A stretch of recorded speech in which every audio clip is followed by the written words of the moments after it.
Hello बच्चों, let's read the question. Question says f of x equal to mod of x minus 6 minus mod of x minus 8 minus mod of x square minus 4 plus root 3 minus mod of x minus 7 whole cube. और यहाँ पे दिया हुआ है continuous for x belongs to R, not differentiable at x 3. Second हमें दिया हुआ है f of x equal to x square minus 9 mod of x square plus 11x plus 24 plus sin mod of x minus 7 plus cos mod of x minus c plus x minus 1 whole raised to 3 by 5 sin x minus 1. Discontinuous at a single point and not differentiable at 4 point. T में हमें दिया हुआ है f of x equal to x plus 1 whole raised to 3 by 5 minus 3 by 2 x less than minus 1 x minus 1 by 2 cos inverse 4x cube minus 3x x lie between minus 1 to 1 and x minus 1 whole raised to 5 by 3 x lies between 1 to 2. Discontinuous at 2 point, not differentiable at 2 point. b में हमें दिया हुआ है f of x equal to fractional part of sin x fractional part of cos x plus sin cube pi fractional part of x greatest integer of x belongs to minus 1 से 2 pi. Discontinuous at 3 and not differentiable at 5 point. और यहाँ correct हमें choose करना है which of the following combination is correct. तो इसमें से हमें करेक्ट को चूज करना है. सॉल्व करते हैं बच्चों क्वेश्चन को. इस क्वेश्चन में अगर देखें तो यहाँ पे सिर्फ बी और सी की बात हो रही है, तो हम बी और सी को ही कंसिडर करेंगे केवल, है ना. तो इसके रिगार्डिंग की कॉन्सेप्ट देख लेते हैं पहले हम. की कॉन्सेप्ट की बात करें तो यहाँ पर अगर हमारे पास कोई फंक्शन इस तरह से हो x minus a mod of x minus a, है ना. तो ये जो फंक्शन होता है ये क्या होता है बच्चों, ये इस तरह से कोई फंक्शन हमें गिवन है तो ये फंक्शन क्या होगा, always continuous and differentiable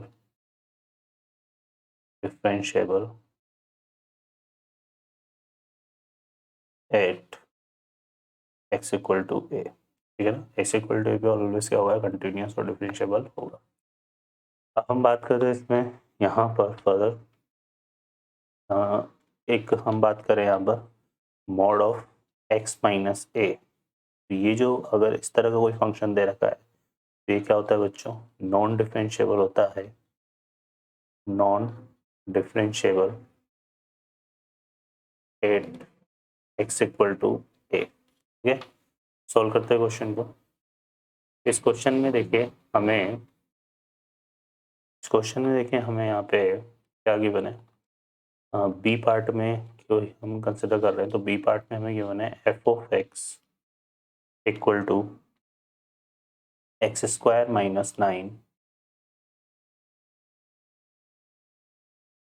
mod of x square plus 11x plus 24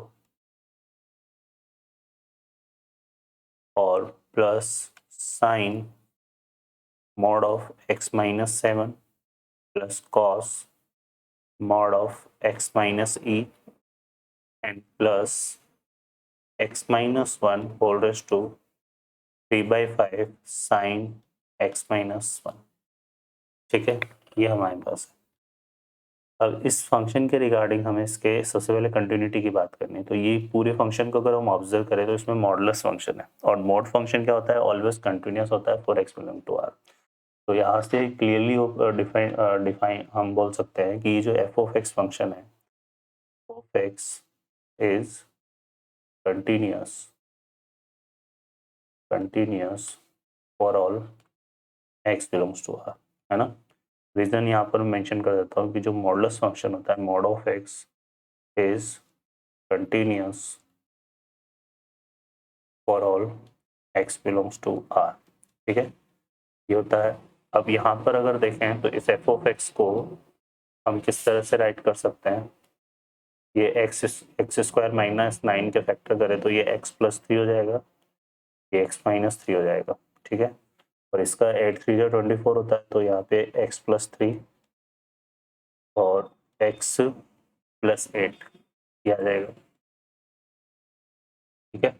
plus क्या आ रहा है हमारे पास, sine of mod X minus 7 और प्लस देखो कॉस की अगर बात करें तो हमें पता है कॉस माइनस थीटा भी कॉस थीटा होता है, तो एक्स माइनस सी का रिजल्ट नेगेटिव आया या पॉजिटिव आया है, तो दो मोड का कोई रोल फिर हमें यहाँ पे लगता नहीं है, तो इसको हम कॉस ऑफ एक्स माइनस ए भी लिख सकते हैं। बाकी यहाँ पे यह आ जाएगा एक्स माइनस 3/5 और साइन ऑफ एक्स माइनस 1। ठीक है, अब देखो यहाँ पर ये जो फंक्शन है इसमें एक तो क्या आ रहा है मोड में x+3 आ रहा है और x+8 आ रहा है। ठीक है, अगर हम x+3 into mod of x+3 की बात करें तो यहाँ पर 8 x इक्वल टू -3 फंक्शन क्या है, डिफरेंशिएबल होगा, डिफरेंशिएबल है ना, क्लियर है, क्योंकि यहाँ पर देखो हमने क्लियर किया था कि अगर x माइनस है मॉड ऑफ x माइनस है हो तो ये ऑलवेज कंटिन्यूस और डिफरेंशिएबल होता है, तो x इक्वल टू -3 पर ये क्या होगा, डिफरेंशिएबल होगा। ठीक है, तो -3 तो हमारे नॉन डिफरेंशिएबल पॉइंट पे आएगा नहीं। अब मोड के अंदर यहाँ पर क्या आ रहा है, x+8 आ रहा है, तो x+8 के रिगार्डिंग हम बोल सकते हैं कि ये जो x इक्वल टू -8 है ये क्या होगा, इसका नॉन डिफरेंशिएबल पॉइंट बन जाएगा, नॉन डिफरेंशिएबल पॉइंट।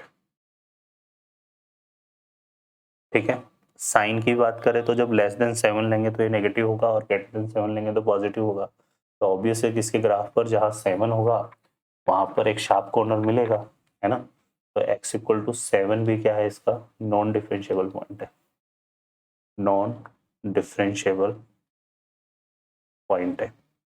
ठीक है,